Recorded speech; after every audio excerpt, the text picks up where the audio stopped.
هذاك المدمن شغل راهو مقابل المرآة ويتكلم مع نفسه، لانه كاين حاجات انتيم يعني ما خاصة يقدرش، به. خاصه نعم. جدا، ما يقدرش يلا يقاسمها بارطاج مع قدام الناس، لا. يتقاسمها. يعني حتى يكون نعم. مرتاح يتحدث. نعم.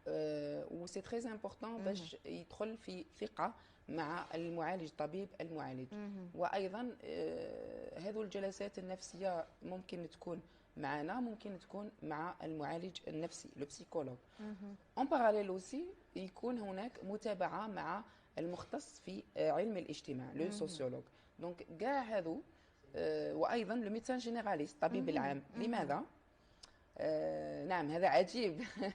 ولكن نعم. لماذا حياة؟ لأنه لازم نعرفوا ما ننساوش الكوتي الجسدي نعم. العضوي. مهم. لأنه الإدمان على أي سبستانس اكسيتيرا، مادة مخدرة، واش راح يدير اضطرابات على مستوى الأعضاء، على مستوى البيولوجي، صح. نيوروبيولوجيك. مهم. إذا هنا واش راح نديروا؟ راح يعني نشوفوا نعالجوا، المشاكل الصحية on اللي. va équilibrer هذوك لو كوتي الجسدي بيولوجي اكسيتيرا.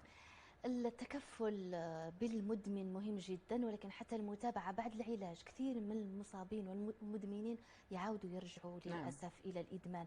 مرحلة بعد العلاج حساسة جدا. وش تنصحي ممكن الناس اللي محيطين بمدمن؟ لأنه لما تنصحيه هو ممكن مش كما تنصحي المحيطين به. نعم. وش لازم يديروا حتى يتابعوه؟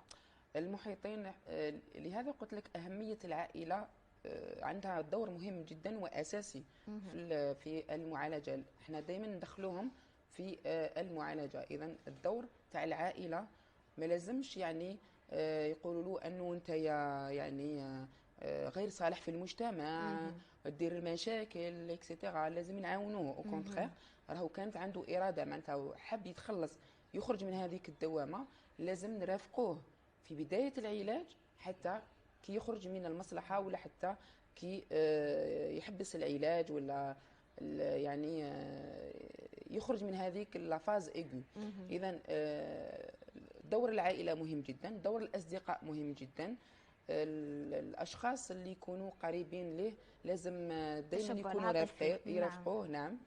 كاين يعني وش هما الوسائل ايضا؟ باغ اكزومبل لاكتيفيتي فيزيك، الرياضه. رياضة. الرياضه، المطالعه، الرسم. كاينين الناس اللي يقول لك عندي الفيد ولا اون اتوندون باش يعاود يرجع الى الدراسه ولا العمل. ولا احنا واش نديروا معاه يعني ان انتروتيان وين نتحدثوا معاه، الهواية نديروا اللي يحبها فوالا ممكن. الحاجات اللي نعم. يحبها باش يعمر هذاك الفراغ تاعو. صح. المدمن ما لازمش يكون عنده الفراغ، اي شخص عادي صح صح. حياة. هي اصلا نعم. في البدايه لما يكون عنده فراغ وما كاش باش يعمروا بامور ايجابيه، يتعمر بالسلبيه يتعمر طريقه بالسلبية، يعطيك تلقائيه. الصحة. صح صح. إذا المرافقة العائلية يعني تاع الأصدقاء اكسيتيرا مهمه. مهمة جدا. خديجه، الادمان انا نسمع انه درجات، واحد اثنين ثلاثه نظن، وحتى الدرجه اللي يكون فيها المدمن تتوقف ممكن على المده، وحتى العلاج يختلف حسب الدرجه اللي يكون نعم. فيها. إذا الإدمان في لو ديبو يعني في بدايه. في البداية لازم نعرفوا أن المدمن راه واعي بخطورة هذاك الإدمان، ولكن مش قادر يحبس، مش قادر. حتى هو كيجي لك يقول لك طبيبة أنا سييت باش نحبس ما قدرتش نخرج من هذيك الدوامة. يعني حبيت بليزيوغ فوا. تشوفي يعني الإرادة، تشوفي يعني ناس على مستوى الفحوصات يعني يبكوا، حتى يبكوا. يعني تشوفي يعني أنهم آه، راهم حابين يعانوا، يبدلوا. يعانوا. هي تحسي معاناه. هذيك المعاناة، المعاناة الشديدة. إذا كاين مراحل. لانه يصبح عبد لهذيك الامر لازم اللي مدمن نعرفوا عليه. أنه مدة منذ متى وهو راهو يعني يدمن يدمن. ولا يتعاطى هذاك المخدر. وأيضا لا كونتيتي، الكميه. الشعال، الكمية. هذو يعني لي دو فاكتور هذو ils sont très importants عندنا pour ثلاث l'évaluation. مراحل ولا شحال من؟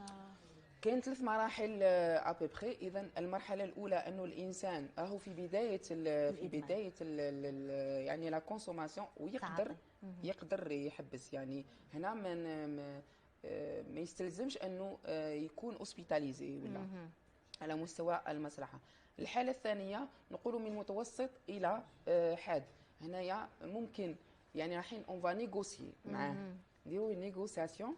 اذا نشوفوا اسكو ندخلوه الى على مستوى أو يتعالج على المصلحه برا ولا يتعالج على برا، مي افيك دي كونديسيون، بشروط. بشروط يعني، والثالث لازم ولازم يحترم الشروط.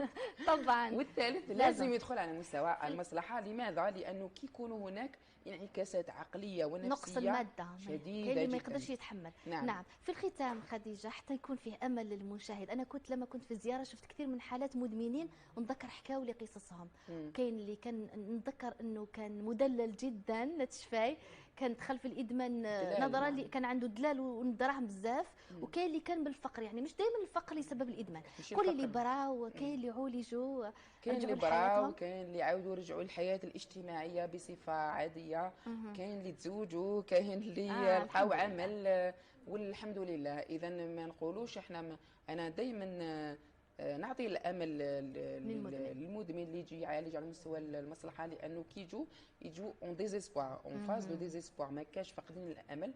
لا نحن نعطوا لهم يعني دائما كاين امل، وعلاه نفقدوا الامل؟ صح، العزيمة والإرادة. نعم، العزيمه والاراده، كان الاراده والعزيمه، ولكن ما لازمش نخلوه وحده، لازم دائما نرافقوه، لازم يعني اون فالو راسيوري، نطمنوه انه رانا معاه، انه رانا فاهمينه، انه هو ماهوش ان كريمينال ولا ما يصلحش في المجتمع، او كونتخير ممكن من هذاك الشخص المدمن تكون هناك يعني اون فا ليكسبلواتي، بذرة خير، علاش لا، بذرة خير على يصبح المجتمع، انسان صالح ويعاود انسان صالح، يرجع وممكن لحياته. هو يكون قدوه للمحيط نتاعو، لانه قوي يرجع. نعم. يعني نقول انه في الختام انه صح، من السهل انه تقع في الخطا، ولكن من الاصعب انه القوه انه تعاود ترجع للطريق، يعني نعم. ترجع لحياتك الطبيعيه. نعم. نتمناو دائما كل شخص لو يتابع فينا نمدوا له جرعه الامل هكذا.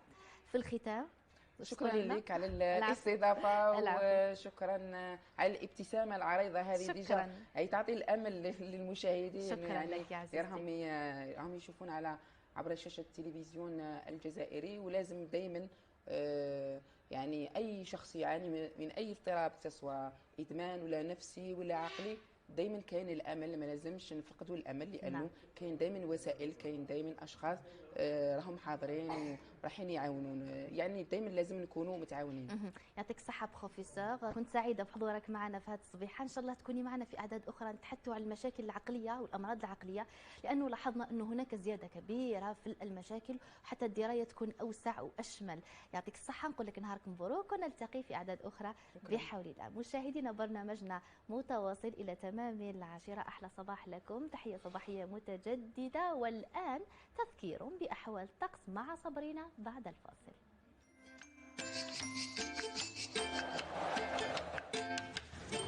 موبيليس تقدم لكم الأحوال الجوية.